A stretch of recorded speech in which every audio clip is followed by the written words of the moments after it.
Another feature of the Outbound platform. In this video I will show you how to run a quick campaign.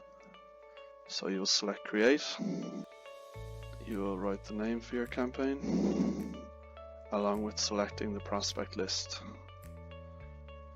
So here you're able to review that list, and you can see from the video earlier, Michelle and Stephen were two of the people that I added to the membership list.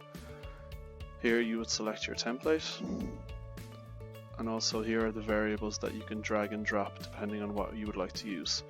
There is also a test function that enables you to send a test email to your own account to make sure you're happy with the layout and how it looks.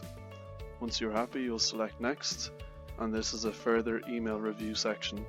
So in this you can see I have my email signature along with the unsubscribe feature at the bottom of the email. Here we have another review section that enables you to review the contacts again, along with a scheduling button. So this enables you to schedule the email at a specific date or time, or you can select send now to send it then and there.